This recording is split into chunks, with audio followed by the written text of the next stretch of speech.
All right. Peace, everyone. It's your girl, Belle Thanos. I'm here And with one of my sisters. Sorry, hold on. I'm here with one of my sisters, SheDatMilitantBlkBuddha. I'll let her introduce herself. Go ahead, sis. yes, it is me. It is the militant Black Buddha. I put she was because I noticed that Hollop likes to tease about the length of my name, but I put she because I accidentally in the first chat that I think that I ever was active in. I'm sorry. Um, I accidentally called somebody a she that was actually a he. So I Yeah. have to specify what I am. But yeah, that militant Black Buddha. That is who I am, and I'm pretty sure everybody's probably curious about how that came about, and you'll learn soon. You'll learn soon. Um, the militant, I think I just recently noticed how militant I've become only because of, I guess, being a northerner and who implanted herself into the South for various different reasons. Whether it be being a homeless veteran, trying to keep a roof over my head for me and my daughter. Just a lot of reasons. But being here in the South has made me see and view racism in a totally different way than I did when I was in Chicago, born and raised. So that's where the militant comes from because of that experiences I've had in the South, where sometimes in some neighborhoods or lack thereof, there seems to be um, you could kind of still smell slavery. And when you ride through certain areas, you could feel it. And it's kind of a weird feeling. Um, it's something shocking about it when you experience it yourself. So through those experiences is where the militant came, because I feel like where in the North, racism has a different form than it does in the South. And I was experiencing things like people of the white race expressing to me that um, my articulation is different from those that they're experienced that are African American that they've experienced with Black people. Um, You moved to the South, and where did you move from? I'm sorry, I can't hardly hear you. Let me see if I can get my. I turned my volume all the way down. Can you hear me now? Yeah. Okay, good. Just want to make sure this. I was playing with my volume because it was hearing so much feedback, and I want to make sure it was okay. Good, it's clear. Want to make Okay. sure it wasn't going crazy for the people in the chat. But first, peace, everyone in the chat. Hold up, just joined Dendata, and one of our sisters, Fatima from Nevada, I Peace, believe. Holo, Peeps, and Dada, So, and but Fatima. yeah. So now getting into it, when did you move from? Was it Chicago? Yes. Okay, and when did you move to the South?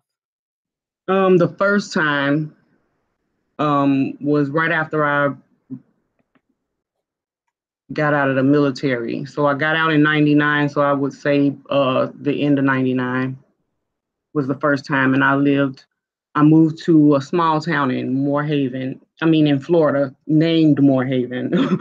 And when I say small, it's rural, actually, is what it is. Um, but I moved there in 99 and I left and came back home to Chicago in 2001. Okay, sorry to interrupt, but is that like North Florida? Because Florida State is just so big in Oh, general. no, it's south. You're South? Okay, Yes. all right. I'm not sure with it, but yeah, keep going. Yeah, so that was the first time. So that span was from 99 to 2001. And then the second span that came after being at home in Chicago for a long time. And I actually got my degree there, my bachelor's in interior design, um, when I went back home the first time, back to Chicago. I got graduated in 2006, right when the economy decided to drop.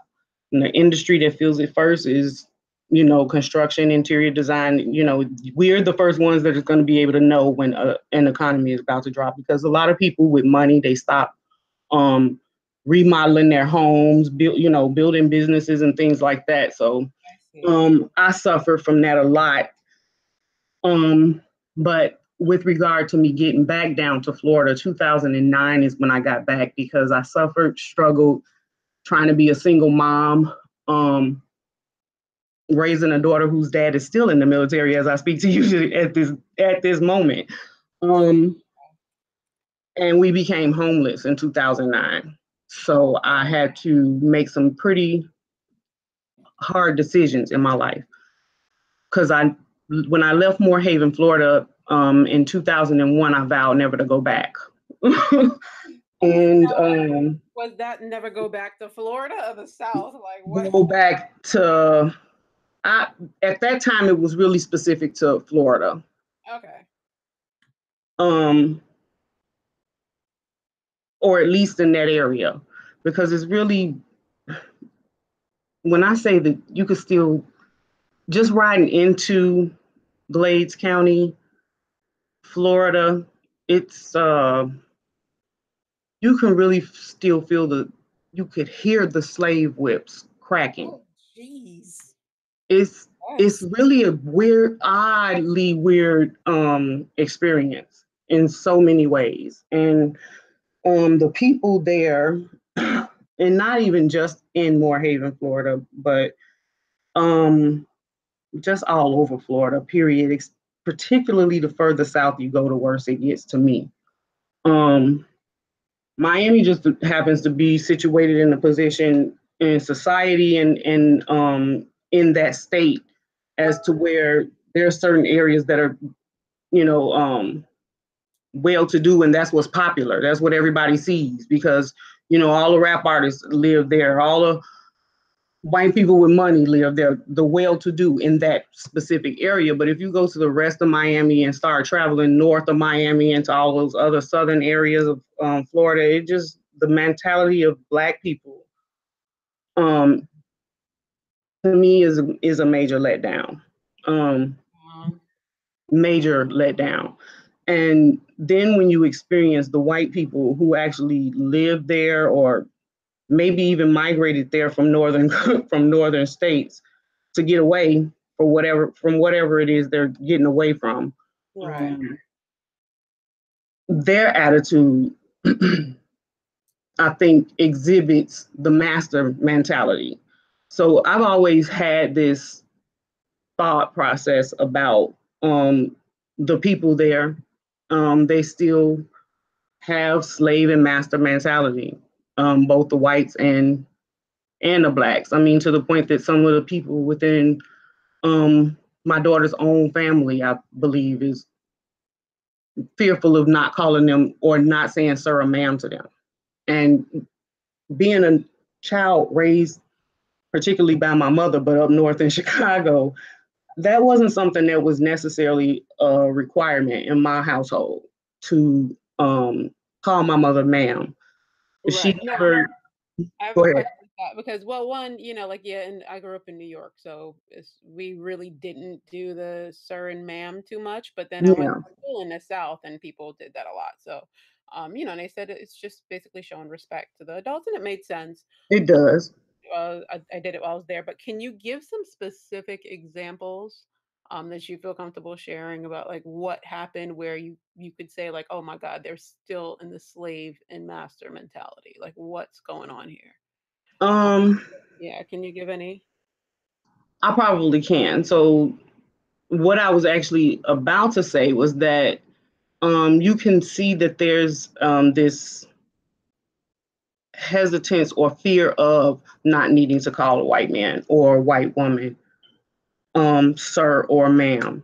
One particular situation specifically, to even be more specific, in 2010, I started working for the US Census to create some income for myself because there really is no jobs in Moore Haven.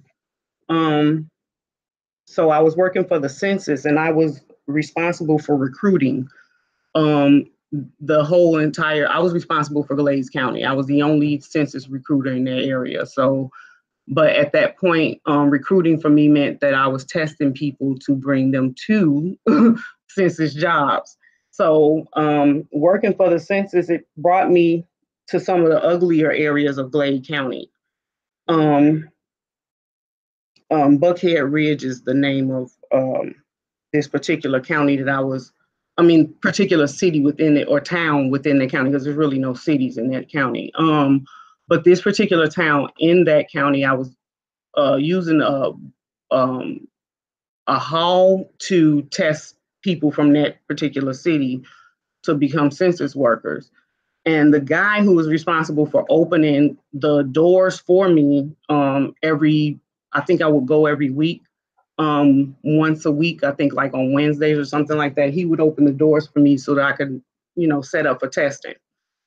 In the midst, after the end of testing some people and they left, he was closing the building down, we were having a conversation. And this conversation, now he is an older white man. So that in itself is an issue when you're speaking of this area anyway. But I'm having a conversation with him, and he's proceeding to tell me how well he used to work for the census, and how he had this one. Now, I know that he's speaking about somebody African American because of the word he's used. Well, I hear him use.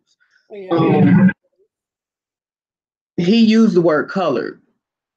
Okay. And so he's talking to me, and I'm thinking, and I'm looking at myself, and I'm like, I know I'm African American, so I'm trying to figure out if he realizes that he's using the word, or did I actually just hear what I heard? And the first time you hear somebody say something that you don't normally hear, which nobody in Chicago would ever call me, no white person would ever call me colored.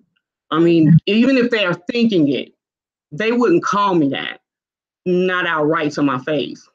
So he's having this conversation about this African American worker and how great she was and blah, blah, blah, blah. So the first time I heard him say it, I'm like, did this motherfucker really just say that? Oh my. Let me backtrack for a second in my brain, because I need to process what I just heard. Now he's continuing with his conversation, but I'm trying to figure out how I'm about to resolve this issue. Because at this point, I already recognize that the Black people there are scared of him. So I'm scared of, and when I say of them, I mean of white people. So I wait to see if he says it again, because I don't want to just jump the gun and say, well, he just said something I don't like, and I'm not quite sure if I really heard it. So if he says it again, I'm gonna say something to him. He continues talking about the girl, and he finally repeats the word again. He actually said it. So I, without even trying to say excuse me or anything like that, I just looked at him and I said, you realize that it's 2010 and we don't use that word colored. So when you're referring to her, I prefer you either use the word African American or Black. Right. The man continued to talk. This goes to show you how white people really do not want us telling them, correcting them, anything. And how he felt about somebody in my position, which he believes is beneath him, is correcting him. So when I said it, he never stopped telling his story. He kept talking as if I wasn't talking. But when I corrected him and let him know the words that I'd rather hear out of his mouth, he took a big swallow. Because at that point, I had my military eyeballs on him. I pretty much was staring at him without even blinking, just so that he can understand the severity in the way that he chose to speak to me and what it would cause. Because I'm not that person. So that was one of the first instances. And then, all the other little stuff here and there where, you speak differently, you're not from here. Because I think white people feel like they have the Black people in there. The way, the energy that they give is right. That Black people in this state, they know how to behave, or they know how to speak, or not to speak to us. You don't seem to. That's basically what it sounds like they're telling me when they say, "Oh, you're not from here. I can tell you don't talk like everybody else." Yeah, I'm not gonna call you sir. I'm not gonna call you ma'am. If you call me by my name, that's what the fuck I'm gonna call you by. Your name. Florida There's no sir or ma'am. has I mean, Florida is like extraordinarily behind on the scale of like just advancing in terms of common sense. Mm-hmm. Which do you guys notice like the craziest shit typically happens either in Florida or the Bronx too, for that matter.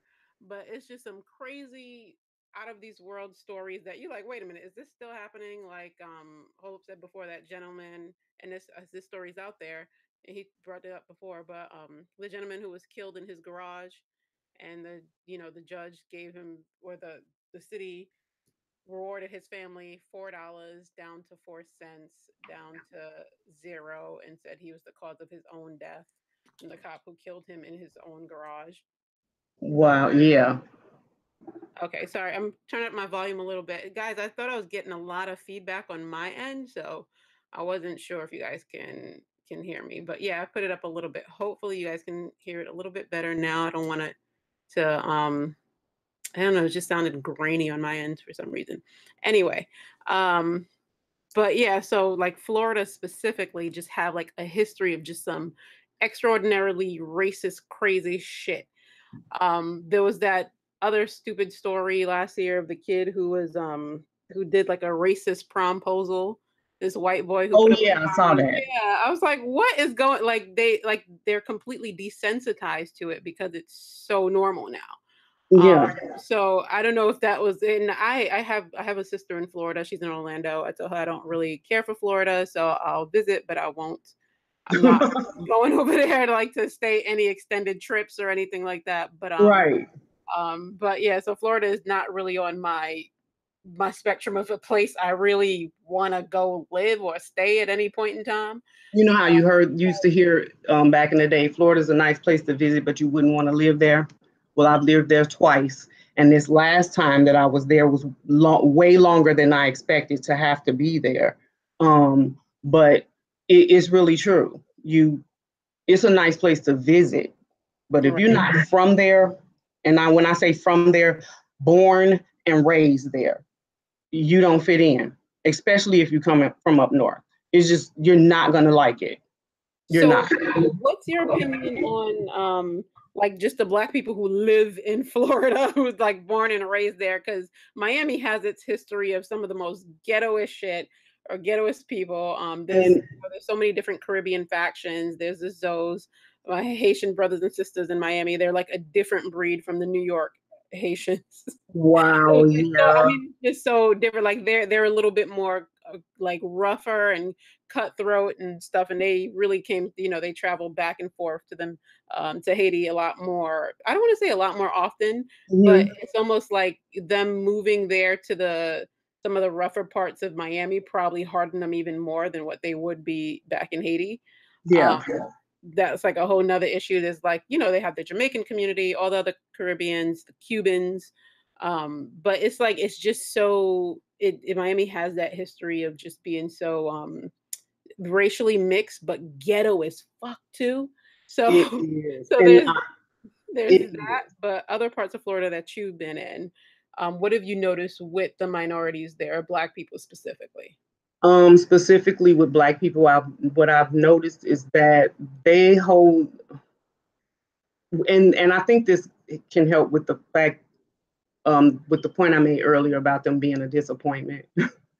Oh, um, that's there's a they they are so lost, and I think that that's how I have to start by speaking about them right now, is by letting you guys know that they're very lost, with regard to who they are, what they should be doing, or what they want with their lives, period. um because the further south you go, and I promise you, if you just take a trip down the highway from the middle of Florida all the way down to Miami, to the bottom of Miami, um, it gets worse every 30 minutes closer to every Miami. 30 minutes. Because they are just, they they love their video. I don't know what the name is for people who aspire to things that they see in videos. Ratchet. Neat. Well, well, you know what? I guess Florida, we could say, is an example, and no insult to Floridans, but it's an example of the Negro manufacturing machine that is America. You Sounds see like it, a like lot of it's Negro. so loud. You could see it's like obvious and loud. I mean, in some of the most rural areas, and some of them not even rural, because when you start going to Belglade, Florida, and which is part of West Palm Beach County, when you start going into areas like that, and like in those areas in Miami, I mean, the houses, you they're shacks. A lot of places are not just really well taken care of, but yet you got like 9 cars sitting in the driveway that cost probably more than the damn house itself. And that's including the rims, the paint jobs, the sound system, whatever it is that they're doing. And so when you look at the females and you look at the men, even I before I left, coming up further north, because I'm now in Georgia, but when before I left, I was staying in Fort Myers, and Fort Myers, Florida, it has its own energy as well. But when I was staying in Fort Myers, Florida, one of the things that I noticed when I was staying in my apartment complex, because at that time I was trying my best to be at home as much as I could, because my daughter, she's hit her teenage years, and stuff. And I remember that being rough for me growing up in Chicago, being the oldest child. So I was mom. But what I noticed was in the morning, the cars, at night, before everybody shuts down, all the parking lot is full in my apartment complex with cars. But in the morning when I get up and look out the window, most of the cars are gone. But the problem is, where are they gone to? Because when you look out in front of every building in the complex, there's nothing but guys hanging out. They're smoking, they're drinking. Some of them even have fishing rods, and they're fishing over in the pond behind our complex. But none of the guys are working. And I would love to say that maybe they have nighttime jobs, but the cars never leave at night, and the atmosphere never changes until everybody gets tired. So it's Now, kind of depressing to see a lot of Black men. okay, I was going to be referring to Yeah, what you see there, right? yeah. Then you see a lot of females the further south you go. I mean, and again, I have tattoos. I have no problem with tattoos. But I believe that when you do certain things with yourself, you're letting me know what you want and what you plan to do with your life. So when I look at females who have a football team of children walking behind them, but they have tattoos all up their necks and across their faces and their foreheads, and golds all across their mouth with diamonds and whatever the hell, it begs to question what you plan to do with your life. Hmm. That's God, that's so sad. That's so sad. What like during this time being there, did you feel like you were just getting more just disappointed with what you were seeing, or just more angry? Like what was these the things that set forward that you just like, I can't anymore? I just Those are the things that started making me angry. It really did. Especially when I was staying in Moorhaven, because it's a lot of things down there that are so wrong in Florida with regards to the way Black people are treated, with regards to in society in itself. It's just a lot going on down there. Um, So hold up, wait. Hold up, not hold up. Sorry, dude just said dudes were fishing in the back of the projects. Yeah, I don't know what they were doing with fishing poles. I guess you could answer that. Why they weren't It at work. really wasn't even. It really wasn't even the projects, but they were low income apartment complexes or income based. But yeah, it's water everywhere in Florida. So even in Fort Myers in that area, there was a pond, a river, just some waterway that was behind our complex, and they would fish back there. Okay. It's fishing everywhere. You'll see people fishing off of bridges, off of some of the side roads or highways that you ride down in Florida. I mean, yeah, I have no problem with them fishing, but as long as if they can make an income out of it, fine, damn it, do it. But if they just, just chilling in the cut, ain't doing nothing. No, they were chilling in the cut. They Okay, weren't so catching it. no, you're just wasting time. You can't do that. But yeah, so I'm seeing all these things at the time. I guess you had like an open mind, moving from Chicago, going down there, thinking like nice people, Southern hospitality. But seeing all these things would like set the stage in motion for you to become a little bit more militant, should we say, or like Yeah. what happened? What made you leave? 'Cause I know you went back, you left, and then What made me leave this last time was the anger. Um, and with me also being a veteran, I have some things that I suffer from myself, and post traumatic stress disorder being one of them. Mhm. So that wasn't playing well with all of that. Watching us suffer the way that we suffered, and them not recognizing that they're suffering, or if they do recognize that they're suffering, they don't give a damn.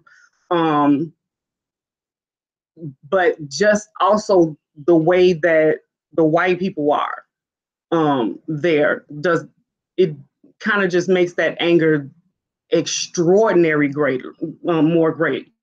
Um, so by the time I left there, I think that um, I know what happened. My daughter, it was 2015. Um, she wanted to. When we were living in Moorhaven, we had been pursuing or looking for high schools for her to go to, because I didn't want her to go to school in Moorhaven, because I couldn't trust the education system there, and I definitely was not about to subject my daughter to the high school program, because it's the only place in America where I have experienced teachers not even necessarily having to have the right education to be teachers. So I had to find somewhere for my daughter to go, and she really wanted to go to this school in Fort Myers, and it was an A+ school. And so I agreed. And when we finally ended up in Fort Myers, um, we got her in the school. Now, since my daughter's been in school, she's been nothing but an honor roll student. Never been in trouble for anything. And at this particular school, and at most schools, I think in the South, they have this no tolerance policy. No tolerance policies to me are grave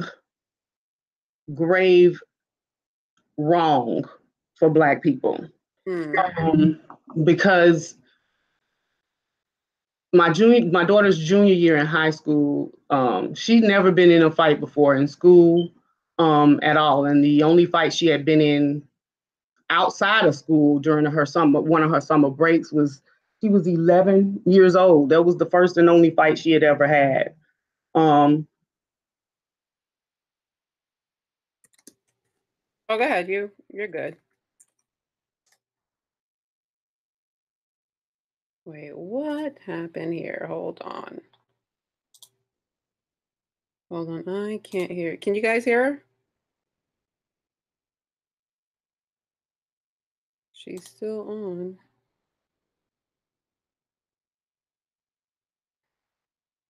Hey, Lucretia, you still there?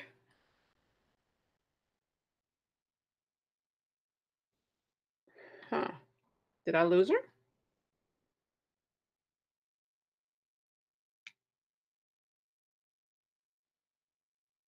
Hold on. Let me send her a message.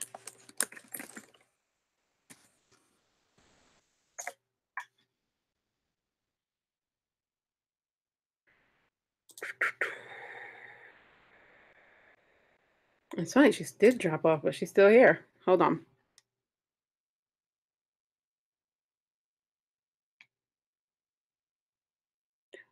What's crazy is I don't think she can hear me. All right. So let me just send her another message. Oh no, she did lose connection. So I'm gonna give her a chance to hop back on when she can. I'll send her the link again. But yeah.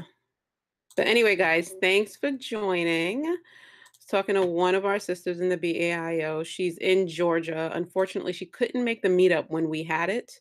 So she really wanted to get involved in, do a live stream. She's also going to start doing her own shows, covering more so interior design. Oh I'm yeah, you're back. I don't Okay. know what the heck happened. I don't know if we're about to have a major storm because it just got black in Ah. my apartment. But Oh no.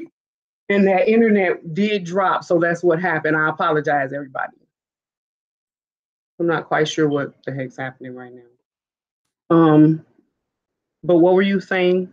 Oh yeah, no. It was just well, you was going on about was it the move or now I can't Oh, remember. the daughter, my daughter's Yes, school, your no daughter's school. tolerance policy, but she defended herself. And when it happened, I was actually at work myself. So they suspended her immediately for 4 days until I had a meeting with the school or what have you. And I ended up having a meeting with them on a Tuesday or something like that. And during that meeting, they decided that because a fight ensued, regardless to her defending herself or what have you, um,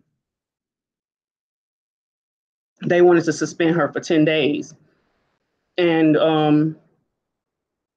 How old was she at the time? Or she like was what grade was she in? she was a junior. This was like the middle of her junior year. Oh, okay. Yeah, Oh, when they had she hmm, avoided fights up into her junior year in high school. That's pretty good. yeah, So we all know yeah, growing up in New York or in the hood, you got into fights sooner, probably grade school or something. That was like and your rite more of passage, but frequently. that's good. Yeah, more frequently. But yeah, they had the meeting with us and they told me that they would have to decide on what her punishment would be. So when they got back to me, they decided they were going to suspend her for 10 days. The first part was 4 days, which in between those days we had the meeting, but they were going to suspend her for 10 more days, and at that time send her to an alternative school. I said, wow, for one fight, she's never been in your office before. You're sending her to an alternative school. And the school that they were going to send her to, which is no longer in existence, they've changed it to something else now since I've left there. But the school that they were going to send, the alternative school that they were requiring that she go to,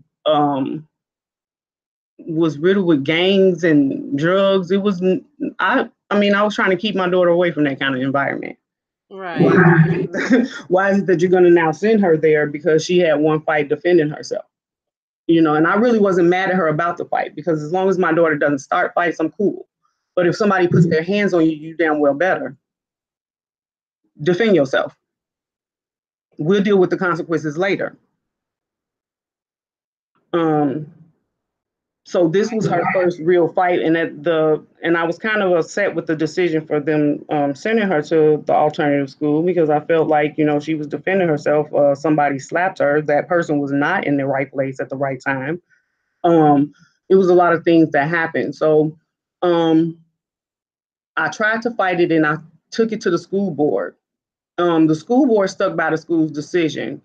That was the last thing I think that just kind of angered me and propelled me to just leave because I don't want to fight. I don't want to fight in a system that is built to keep me down in the first place. And like I watched a news program right before that incident happened with my daughter, where at another school in that same area, which this school was predominantly white, and the well-to-do white people sent their kids there. This white lady was on the news for the very same thing. Her daughter was being bullied at the school, and the school suspended her when she defended herself. Um, and she was able to get her daughter back in school. They didn't send her to alternative school or anything like that. She just got suspended for a couple of days, but that was it. I didn't realize this is what it turned into. So I mean, I Mhm. went to school in well, in New York, so in Queens, New York, but like, you know, you got into fights, your parents got called up, you got in trouble, whatever, but it was just like, you know, you went back to school, you got suspended. Mhm. Rarely was it that you got expelled. Yeah. Clearly school has changed a lot since Yeah. I've left, but I don't know if this is the same thing going on in New York where they're just quick to just be, you know, expelling kids, period, Mhm. Mhm. or if this is just like specific areas. I could definitely see that happening in a predominantly white school in the Mhm. South that you know, not really looking to have colored kids there as is this what they feel comfortable saying. Mhm. They deliberately trying to get, you know, get rid of us, but that's really effed up and even more reason for us to do our own shit, to establish our own schools. This Exactly. So when I think about another situation that it wasn't my experience, but my daughter's aunt who lives in Glades County, she was a police officer down there for Glades County. There's an area called Palmdale, Florida. Nobody black stays in Palmdale, Florida. And when you ride through Palmdale, Florida, if you're black, I guarantee you, if anybody's sitting outside on their porches or tending to their horses in the backyard, or whatever, if they see something black moving around in their neighborhood, I promise you, everything pauses and stops. Jeez. Um, so there was something. There was an incident, two incidents actually, that my daughter's aunt experienced working as a Glades County sheriff. When she rode through Palmdale one particular time in the police car, you know, doing what she's supposed to be doing, patrolling the roads. So, when she was patrolling, I guess there was a white family or whomever sitting on their porch and saw, excuse my term or the term that I feel like they use, but who was this nigger riding around in this police car? And they called the police on her. What? Yeah. What, I mean, what was the call? A police officer is here. We see a black, suspicious black person riding around in a police vehicle. Florida is its own special world of bullshit. Um, Mm-hmm. no offense, Richard. Richard in the chat is from he's in Orlando, and he was concurring with what you said in terms of with the boat and everything, and learning how like everyone has a boat, and everyone who's who's there is just making that's what they learn to use that first prior to even driving a car. Some of them, Mm-hmm.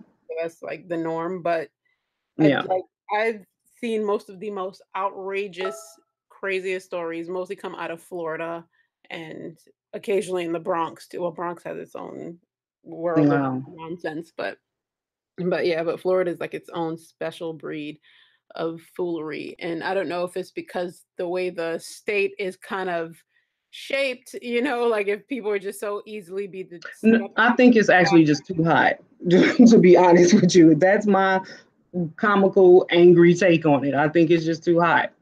It's too hot because they don't.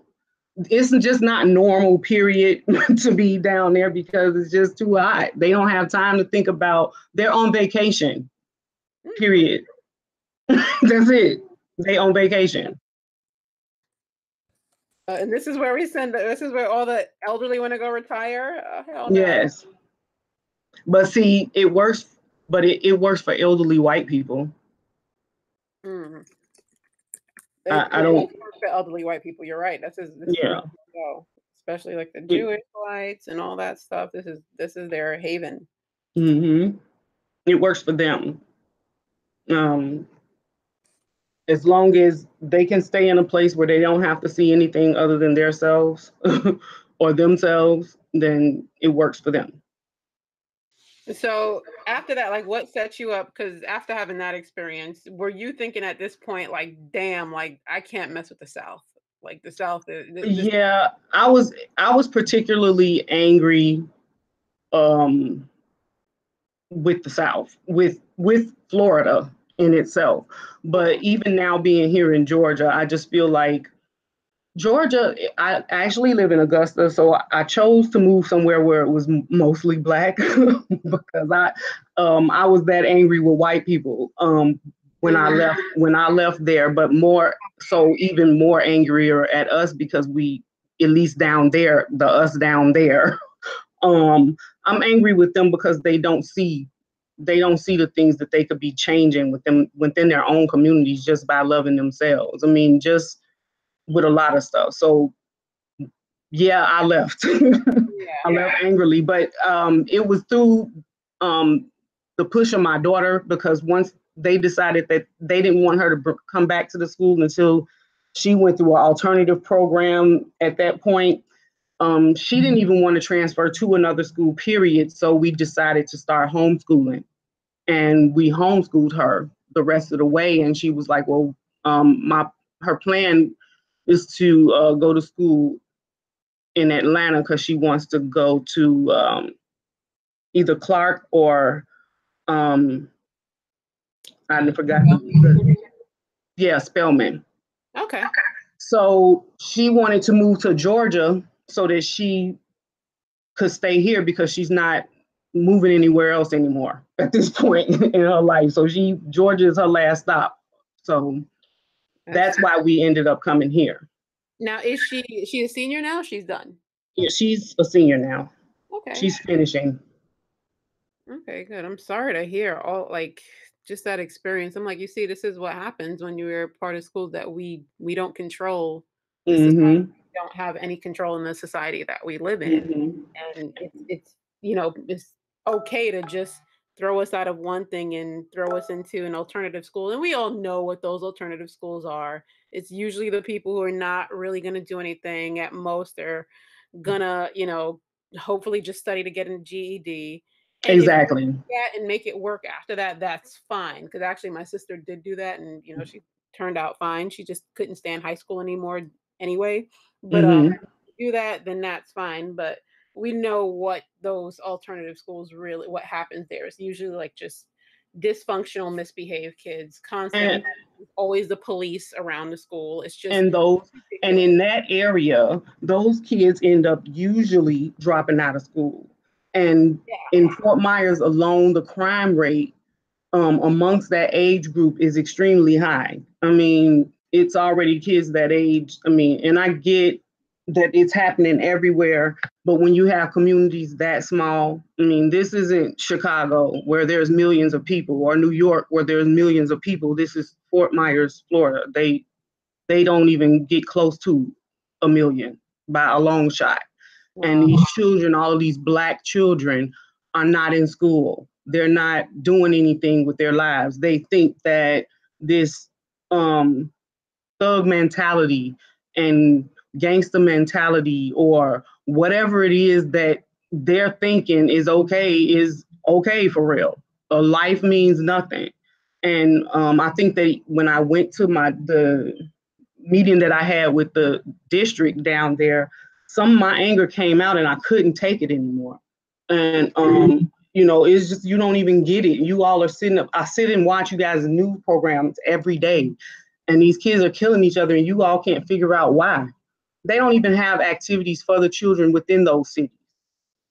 Even in Moorhaven, they had this community building in Moorhaven that's been there forever, and it had a swimming pool and everything. Well, they wanted to put a swimming pool out there so that the kids can have somewhere to go in Moorhaven and have something to do because they're not doing anything. Um, the uh, the white people there didn't want to put the pool, and I'm talking recent. This isn't way back in the day. This is recent.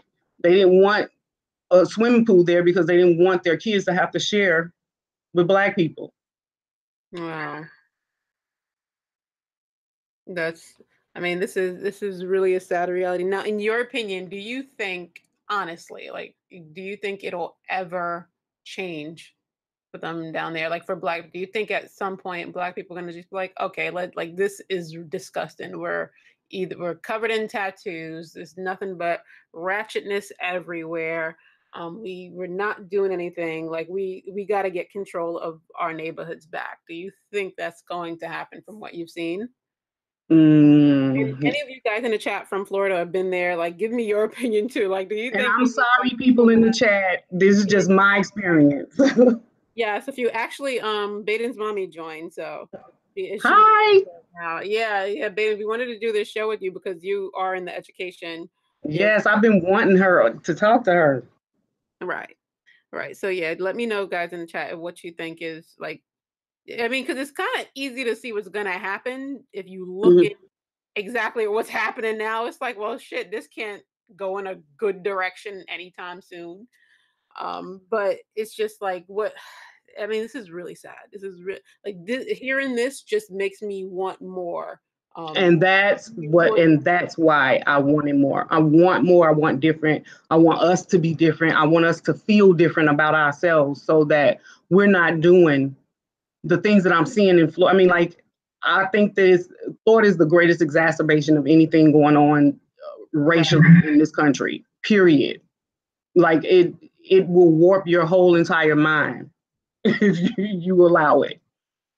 Right. So now, have you noticed a significant difference living in Georgia compared to? Yeah, the difference between Florida and Georgia is that Black people actually, well, and I don't know about all parts of Georgia because this Augusta, where I'm at, is for me it works.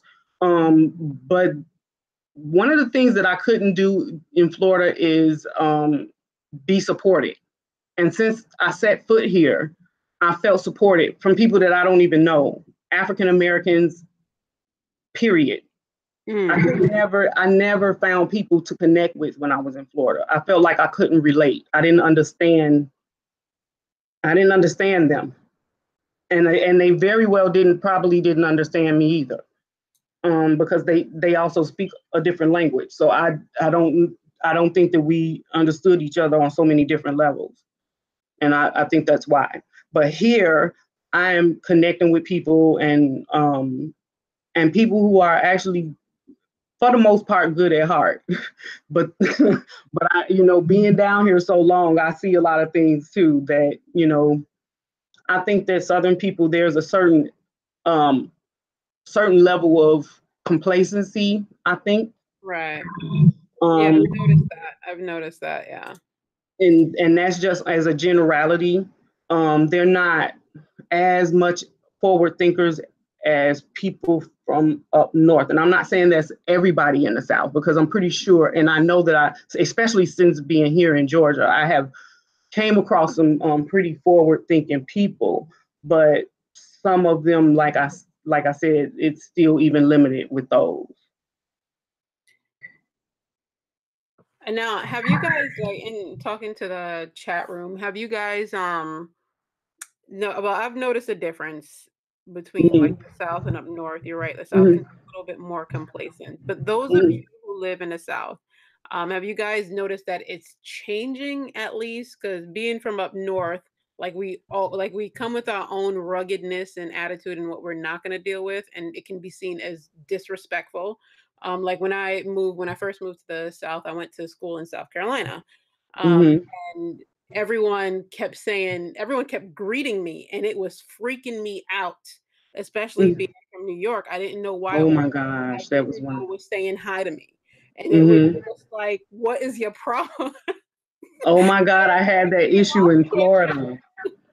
Oh my God, they didn't like me because I didn't speak. Well, yeah, and then I was giving them like the stank face, that that the straight bitch face that we can have coming from New York. Like, why the hell y'all keep saying hi to me? Who are you? I don't know you. Yes, I tell you, in Moorhaven, I think the population in Moorhaven, I think at least on the sign in Moorhaven, it says that the population is no more than 1,600. I actually think that's not true. I think it's way less than that. But when you ride around in Moorhaven, I promise you, every house you ride by, the house can be a good 200 or 300 yards from the road. It doesn't even matter. If you ride past their house, everybody that's sitting on that porch is going to raise their hand and wave. And it's like, I would ride by and at first never noticing that.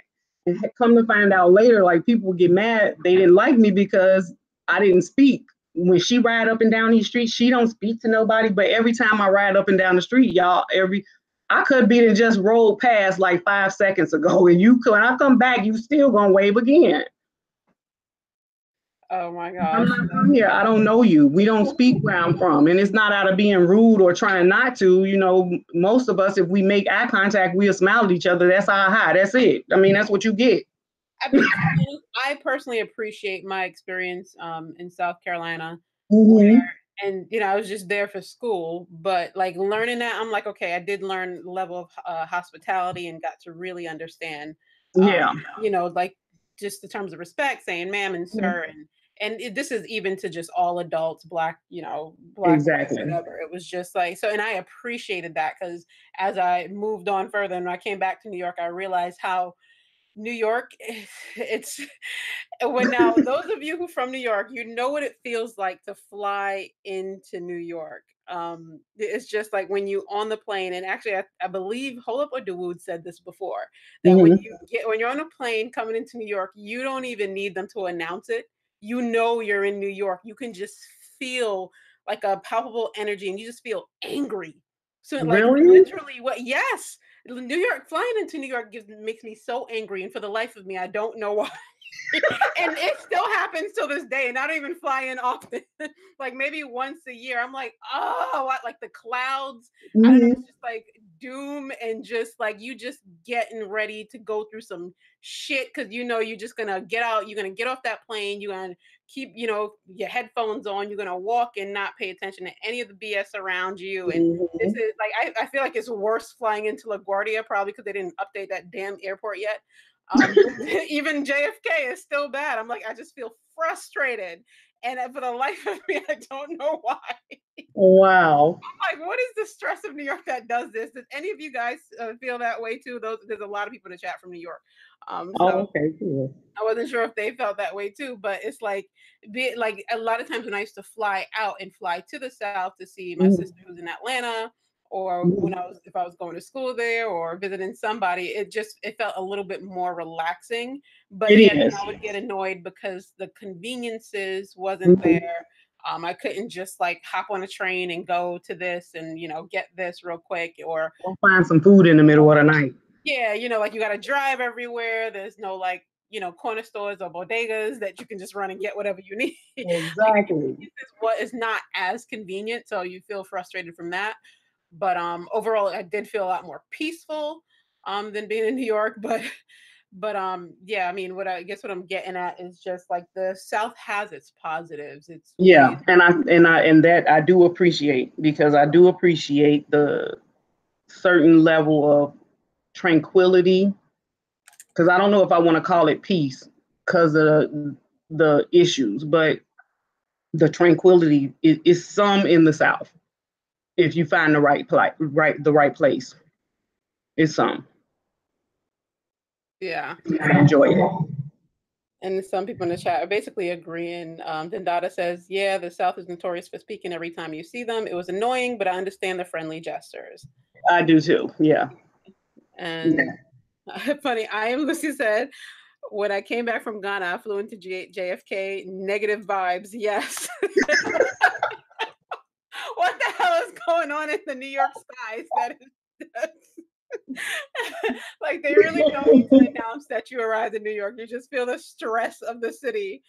I think it's the hubbub of it. The whole Yeah, just everybody's got somewhere to be and they're on a time schedule. It's the go getter mentality. Like in Chicago, we just got stuff to do. We don't have time. You better understand now, or you're not going to understand at all, because I don't have time to even try to help you understand. That's what it is. okay. Actually, Richard said he said something. It's good and bad everywhere. Somebody correct me if I'm wrong, but it's more black small businesses and home ownership in the South. Um, I can In see that. Georgia, particularly.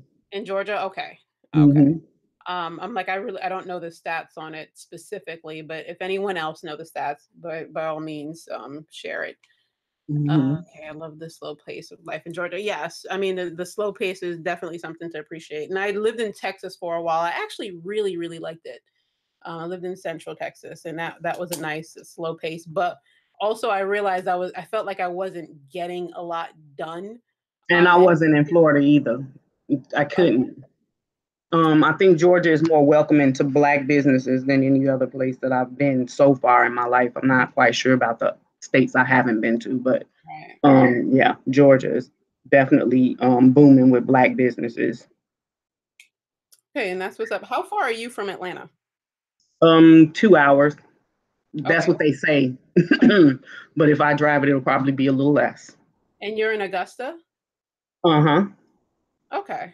Okay, yeah. So that'll take some time. But you at one point were you mostly, and we're gonna go a little bit into I guess religion, like what made you go into Buddhism a little bit? Like were you just kind of looking for some sense of peace, or was it more just straight spiritual, something completely unrelated to your travel and living in the South and everything like that? Oh, it was totally unrelated because as a kid, I think most of the Black experiences here in America is that we just were raised Christian. But and was I'm putting quotations apart on that was raised Christian. Um, it's just that I think I never felt comfortable in it. Something about it didn't feel right in my spirit. It just didn't. I mean, I went to church, I tried. I read the Bible as much as I could. I tried. I went to church, I asked questions, and throughout my life my mother, we bounced around within Christianity. I mean, we even went into Jehovah's Witness at one time and started practicing that, but I think my mother was confused about which sect of Christianity to attach herself to. But Mm, either way, none of it felt good to me. And I would, the questions that I would ask, which to me would seem logical even at that age, you get shunned for asking them, or nobody would have the answers. So if you don't have the answers, I don't have any reason to follow. So, hmm. Fair. so that's where I was with that. And so I started experiencing things when I was in the military and came across some people who were Buddhists. And I was given a book at that time, but it wasn't until years later that I actually read the book because motherhood took over. But when I read the book, it helped me understand a lot of the things that I was very uncomfortable with when I was a little girl, and some of the things that I used to think about when I was a little girl. And it actually spoke to my life in a certain way. And that's what attracted me to it. So I've been practicing Buddhism since about 2000 and no 2000 even. Yeah. Okay, I can't. My sister went into Buddhism, and well, I know what brought her into it. Basically, her divorce did. Mm-hmm. But she just kind of went into it like literally like Tina Turner style. Not not necessarily all the abuse. I mean, there was like a bunch of Right. going on both sides, which is let me not tell all her business, but that's what she was just going through a huge change in her life, and Mm-hmm. that's what she connected with. She doesn't Mm-hmm. strongly practice it now, Mm-hmm. but I mean, it helped her get to where she is now. So if she Yeah. likes it, I love it. So I'm happy for her. Yeah. I attribute Buddhism, and oddly enough, I also attribute the military to a lot of who I am today, because the person I was before um, was definitely a lot more timid. I still am very shy in a lot of ways, but was severely shy um, in a lot of ways as well. But being in the military has brought a sense of confidence in me that's different from anywhere else. And I think Buddhism just kind of helped put the icing on the rest of that cake or whatever. But I do feel also now learning, well, even before learning these things, I had started studying some things because I think that, again, with the anger Mhm. behind our communities and white people and things like that, I started to get interested in studying or researching some things that we've been shoveled or had the Bible shoved down our throats so hardly for. and came across some things recently that makes me feel like I'm probably going to graduate from Buddhism and move on to something else. And Buddhism for me has been a religion that I thought I would never. Um, and it's not that I'm questioning it. I think that it's just actually opened the door to what I really was supposed to be attuned to. That's what I'm gonna say. Because like I said, when I was a little girl, there was a lot of things going on with me that I still today haven't really spoken to a lot of people about, Okay. but I was experiencing things spiritually that I didn't know that I was experiencing. So I think Buddhism just kind of opened the door to help me realize that there's things out there that do match what I believe. Okay. Some of our Mhm. sisters in the chat, they well, as Wiseman said specifically, that's my experience with Christianity. I stick to African spirituality these days, which I Mhm. do, and I really appreciate Dynas for kind of just visiting over there and going into it, the all the different Exactly. And religions and that's actually how I came across the BAIO because of Dynas and my experiences with spirituality as a little kid and starting to experience things now to explain those things. And when I started watching, and I don't really know how I came across Dynas, but honestly, like I said, it was just researching these things that I'm able to actually put into words now that I couldn't then. And came across one of his videos, and then I just decided I'm going to separate out all of his videos that have to do with this particular subject and watch them from the time he started going to Africa until now. And that's what I've been doing. And through watching his videos, it sent me searching for things and researching things on the internet myself, that's with amazing. regard to what I'm looking for. And he's opened my eyes to a lot of things. So I hate to say that Buddhism is probably about to be coming to its end within my life, but um, because I am feeling myself moving towards the things that I think really were calling to me as a little girl, and that's African spiritualism. So whatever that means or looks like for me, that's where I think I'm headed. And I mean, no, that's amazing. I mean, it's interesting because everyone, but a lot of people came from through through Dyna's channel to the BAIO, and Mm-hmm. it's just for different reasons. So I think it's so interesting. You're not the only one who I know who went through it looking for some type of connection or spirituality specifically, and then you just happen to catch a show with Hola Mm-hmm. Pacala, and you're just like, oh my God, they're speaking my language. We Yes. our own nation, Yes. to control our own economy, our own environment, and then it's just like, okay, this is Mm-hmm. the direction I'm going through. Because I was looking into traveling to Africa. I wasn't looking for anything specific or anything particular. I was just like, oh, looking at a bunch of African travel shows, and then of course I Mm-hmm. come across Dynas, and then I hear the rest of everyone else caught a few other shows, and then it was just like, oh shit, we do need our own nation state. It was really that simple for me. Um, Mm-hmm. so, and I know a lot of people in the chat and in the BAIO family have been, kind of somewhat in the conscious community for some time. They've seen Uh-huh. so many different other shows, and kind of just went around the circular motion. And then Dada was bringing it up um, before, basically how the conscious community talks in circles. And Adwoa, I'm going to do a show about about this today with you, because I am not really, I don't consider myself part really like strong in the conscious community. I really don't know all the stuff people are talking Mm-hmm. about. And to be honest, I'm not to be disrespectful, but I kind of don't really care. I just care Mm-hmm. about nationhood. I'm like, I just Exactly. want us to have our own shit. It's that simple for me. Like, just I Yeah. my skills to help towards building our own shit and everything. But it like I'm And, seeing how I went to a couple of chats this past weekend, and I'm like, God, mm-hmm. I regret it. I regret it. Guys, I don't know how you guys do it. Those of you Mm-hmm. who've been in the conscious community and been part of this, Mm-hmm. it's madness. And just by reading some of the stuff I've read, I'm gonna cover that as a whole nother lecture. I'm like really annoyed and disappointed in Black people in general, Mm-hmm. especially the conscious community or whatever in the hell they're doing. But moving on from that, that's my little 2 cents rant. on Yeah. that much. But yeah, it's but yeah, so I mean, I was looking to travel to Africa, and that's how I came across Dinah's channel, and then came across Mhm. the BAIO, and I'm like, okay, they have something, they have something that Yeah. I'm interested in. They got to end the game. They got a plan, and this is what I'm all about. So it's Yeah. definitely. And and the about us section was what actually honed it in for me, because I really do believe that we belong and we need our own nation.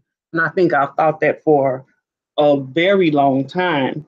But I'm glad to have came across the BAIO, because it now enables my ability to actually see something actually possibly happen and know that it can, in so many different ways. And I have things that I feel like could be of use, and to include the interior design and architecture. So I'm happy to be a part of it. I'm glad I came across it. And in Buddhism, there is no such thing as a coincidence, at all. Everything happens for a reason, and you're not allowed to believe in coincidences nor guilt. You're not allowed to have guilt for it. So I don't believe coming across Dynast Amir was an accident. Me studying the things that I studied, that was an accident, and coming across the BAIO is not an accident for me, because of that. So No, you're absolutely right. I am one to believe that everything happens for a reason. Um, so I'm very grateful to where like getting here now, and that I missed all the BS. Um, mhm. Ronan Black said, "Bell, don't do it. It's a bunch of silly, mind-numbing bullshit." I mean, I'm not even like gonna really get into like the full details. It's just stuff that I've read and seen, just looking at it uh from just a person just looking out, just look kind of just looking through the window and seeing what's going on from a person who wasn't actually involved in it. And I'm just like, what the hell? What is happening here? And in my mind, I'm wondering, is this what's been happening all these years? And I'm like, no wonder we're not getting anywhere because I And can't. it's angering. It is very angering. Very angering. That's And I exactly mental masturbation. That's what Edward just said. That's exactly what it is. And I feel bad because they're playing with a lot of people. And I spoke to one of our sisters last night from who's in, is it Maryland or Virginia? I am Lucy. I spoke to her last night and we got into, she gave me a little bit more insight of what she's been through. And mhm. I'm like, people, I'm sorry I went through that. That shit is crazy. Yeah. Yeah. Then Donna said some of us took the BS for you. I appreciate that. Because I would have slit my wrist if I heard, what you guys been through. If I had been Wow. through all that mess, oh my God, I'm so sorry. Well, But Florida was driving me to that for sure. we're on solution. So now, sis, you are an interior designer, and I know you was in the show last night that Holup did with Dendata. Yes, I just couldn't talk because my friend had me. I had her listening in because she's heard me talk about the BAIO, and she's been interested. And so I think she said something in the chat yesterday, letting you guys know she was the one listening under my name because we were on my computer. But She did. um, I And told her, she had asked when we were going to have our next meeting, and I told her, well, the first one we had, I missed. I said, so I don't know how that works and if they're having another one, but if they do, I will definitely bring you along. But she just so happened to be here yesterday when right. the chat And came up. So And in regards to that, to the meetings, like you guys are free to set up another one. We really, really want you to. okay, So like I mean, you don't need like, BAIO permission to do it. We just want you to connect with those in your state, in your region. And it'll be great to have another meeting for those who didn't make the first one. But yeah. okay, hold up, ask, did your friend like the show? Now, didn't your friend say, wasn't there something Holub said that your friend was like, what? I'll let you Listen, say it because you probably always had to laugh. listen, he doesn't even know that I'm always listening to his shows ever since I found out about him. And so when she was listening yesterday, it was so funny because he started saying things that, like, She was like, "Oh my gosh, how am I going to know whether I want to join the group if I can't ask questions?" He's making me feel some kind of way. I said, "Hey, I am starting to feel some kind of way myself because he is really putting it out there." Like, so I said, "No, I think that the reason that he has the aggression that he has is because I think that he's been having to fight a lot of battles with regard to people questioning us in a way that is negative. Um, they're really not about the cause; they're just trying to pick. And so I think that if you ask a question, I don't think he would have a problem with you asking a question. She said, "Because how am I going to know?" She said, "But I'm going to listen to the next one." I said, "Yeah, don't be intimidated. He's not going to, I don't think he's trying to peruse or try to be mean to people who are interested. He wants people to join." And like we, most of us get the spirit that he's coming from. I mean, he said it before, Mm-hmm. basically kind of like offering a homeless person food and shelter.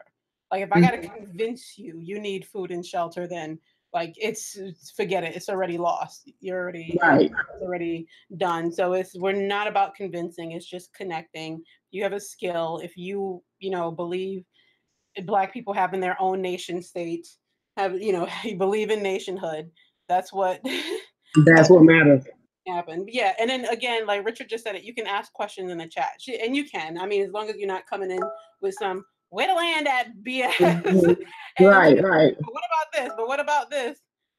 But Mm-hmm. yeah, just kind of like just getting into back and forth, Mm-hmm. just for the sake of to make it a debate, which is what I see happening in a Mm-hmm. lot of these chats. It's like they're just going, they're looking for entertainment, and Yeah. it's like this is not what we're about. So, and I Mm-hmm. think that's where he's coming from. Like, don't come in here making noise and making this like a competition because there is no competition, there is no debate. But yeah, he's okay. He said, "I'm good with questions. I just want to scare off the Negroes and trolls." Fair Like, enough. Yeah. So look, I got my first experience. I told you about that yesterday. and Baden Mommy just said it. And if you listen to enough shows, most questions will be answered. Exactly. Mm-hmm. Dada said this yesterday. That's exactly what I did. Like I heard the first show, and I had some questions. And what Mm-hmm. I did was just subscribe to his channel and listen to old shows, and basically all my questions was answered. And Mm-hmm. then it was like beaten to my head, like, oh shit, like we really need our own freaking nation. And the only way we're gonna do it is if we control the land and we control the infrastructure on the land. Well, I had her subscribe to his channel yesterday Okay. before she left. So she set herself a reminder for the next show. So Okay, he has she's he in has there. one coming up on Wednesday, I believe, with Dawood. Yes. So But she subscribed and she's going to be in. She said if I happen to catch it live, he sees my name, just know that's me asking a question. So oh, yeah, okay. that's So fine. look out for Nico really. But going into it briefly, I want to go into what you do a little bit. Because you said you're Mhm. an interior designer. Yeah, you saw the show last night, and it kind of trigger some things like some ideas from your end because they went into so much great detail on the Yeah, land. yeah, they did. The land acquisition, I wouldn't have a lot to say about because I'm dumb in that area. But as far as the interior designing goes, that for me, my skill set comes with the everything from the interior of a structure, Okay. basically from the guts of the structure. I'm sorry, all the way out to the decorations on the table or the walls. So Okay. I would be able to handle any drafting or construction from plumbing and lighting, electrical, and outward from there. Yes. That's what's up. So do you work as an interior designer, do you work more so with like an architect? I know you work with the finished product. Usually, yes, because the Structure. architect is responsible for the outside structure, and the interior architect is responsible for the inside. If a firm is large enough to employ that many people, yeah, there's usually an architect and interior designer on the team. Okay.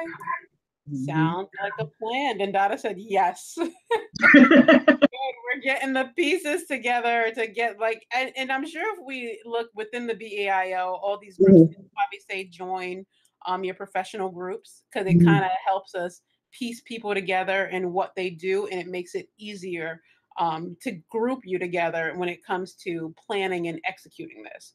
Yeah, I did join the STEM group. I think I did. And if there's not a group, or if there's a group that doesn't exist, we can create it, or you can create it too. It's easy to build groups, and we just that's not a problem. You can easily create the group and then just get everyone together, because this it makes us it moving forward, making things happen. Like Hope just said, the pieces are coming together. And So is there a military veteran group? And then that's a unique subject for me. There's quite a few of you guys. I know some of you guys are still active in it.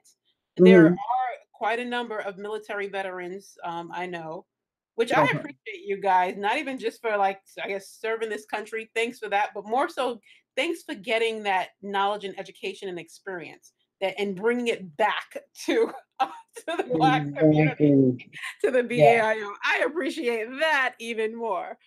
So yeah. Okay. Yeah. Dada said you're still part of the design team. Yes. Yeah. Okay. I am Lucy as a vet too. Good. Is she? Yeah. Cool. Yeah. She is. So we can get a veterans group going. Yeah. I want to have a conversation with some of them. Right.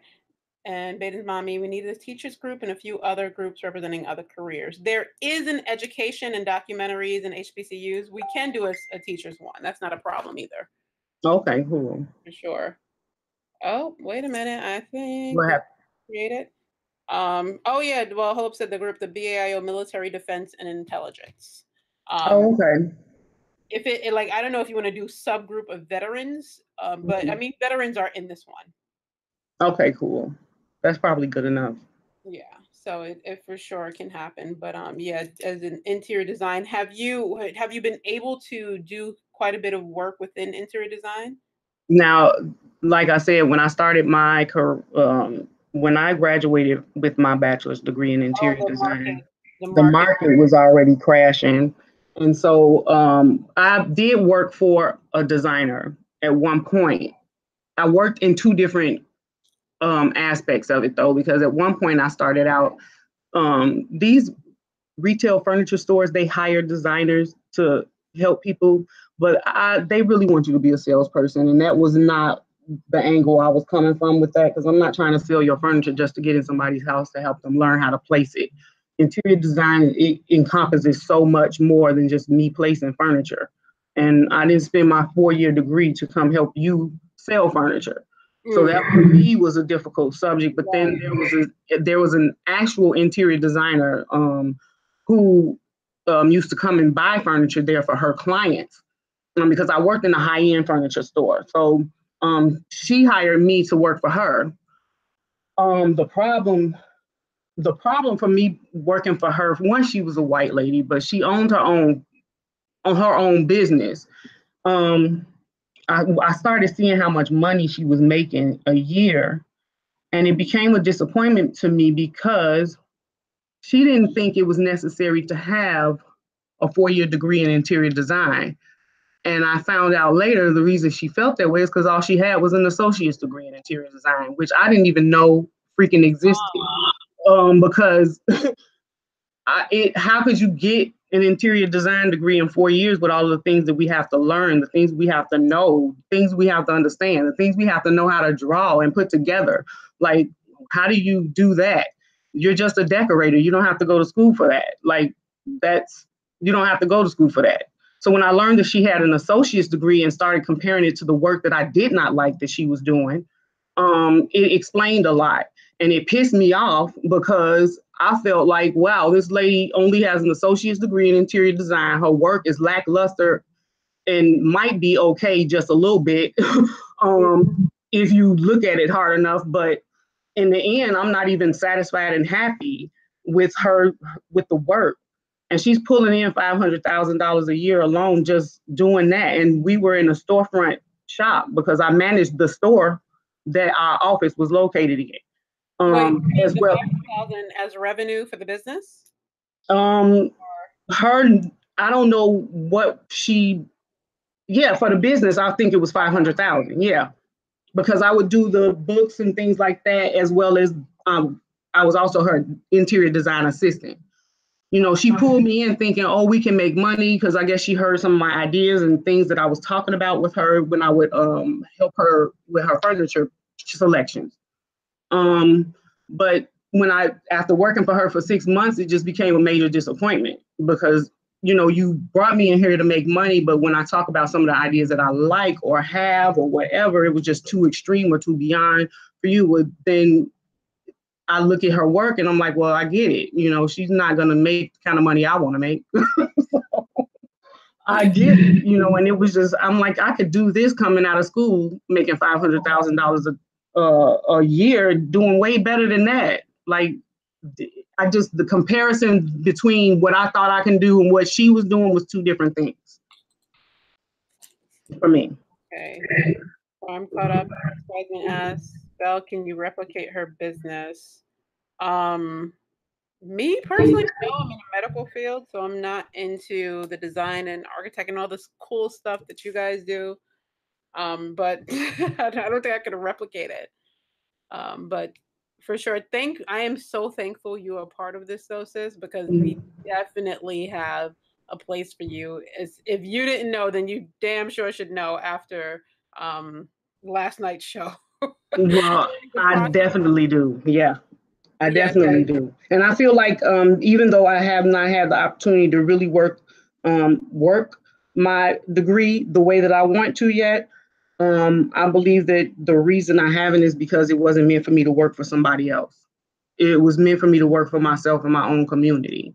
And being a member of the BAIO, I believe is going to give me that opportunity to actually do what I believe I can do. And it's on my vision board. that's what I like to hear. Yeah. There's no when I was thinking about it yesterday. I'm like, "Oh my god, like all the talented black people we have here in America, overseas, wherever." I'm like, "All we need is an organizing, keyword organizing, body Yes. to just bring us together to really get to get something going, to get something popping." And there is no organizing body other than the BAIO that I know of. So, if I anyone else haven't heard of any. like by all means share the info, but there's no organizing body to organize all these talented and educated people. Hell, even the ones who don't have an advanced education, who just want nationhood. There's Right. no organizing body to get us organized for real to make something happen. And Yeah. that's what I'm looking for. And thank you again to everyone in the chat and the BIO for keeping me motivated. I have been reading and studying so much shit this weekend because of you guys.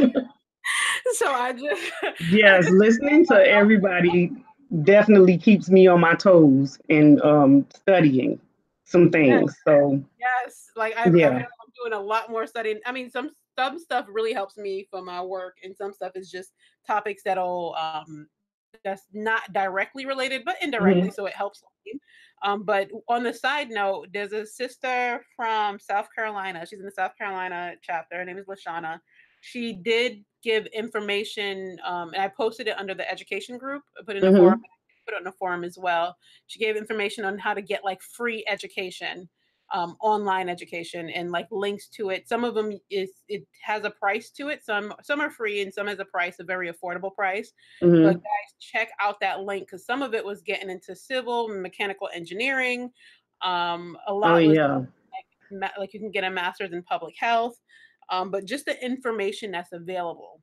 Yeah, because Um, I'm gonna definitely have to brush up on my continuing education for interior design. right. So if it's something that, yeah, you want to, study to advance your current field, for sure. Like the information's out there. So I really appreciate her for sharing that info. So I put it in the educations group and I also put it in the forums on the main page.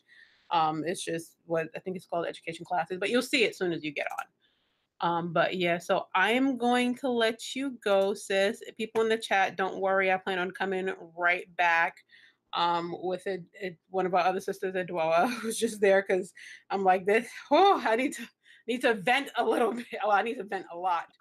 And looking at the nonsense that's going on online, and I'm like, this what is happening? What the hell is happening? So Yeah. I need to grasp an understanding of what the hell is going on. And you guys can tell me better than anyone else, because it's just going to be mental masturbation from anyone else. But anyway, thank you so much, sis. You're very, very welcome. And again, she's setting up her own channel, everyone. So definitely, I posted the link in the description box to her page. And let me post a link to your page again. She's setting up her own channel to do shows as well. And you wanted to do your shows based on. I don't know if they're gonna have like a solid base, because I Oh think yeah, that, you go with whatever. yeah, I'm kind of going with whatever, with the in the sense that I just want to have a lot of conversations with regard to how we can help ourselves be better to ourselves and to our communities and creating our own. So whatever those conversations are and need to be taking place. And I just think I just need to help wake some other people up. I'm not completely woke myself, like you said, but I do want to help wake some people up, because I feel like there's a lot of people not even just sleep but dead, and I just want to bring them back to life, you know. So whatever that subject matter needs to be for that moment for me and it, or whoever, that's what it's going to be. Okay, I'm posting the link to your channel now. So definitely people like and subscribe. You're gonna start doing shows. You said next week or Yeah, by the end of next week for sure. all right. So we're gonna get this going. I'm happy to get these sisters doing their own shows and doing their work. We're gonna keep it up. But peace, everyone. Thanks for joining us. I will be back. Peace, and thank you guys for listening. All right. Take care, fam. All right.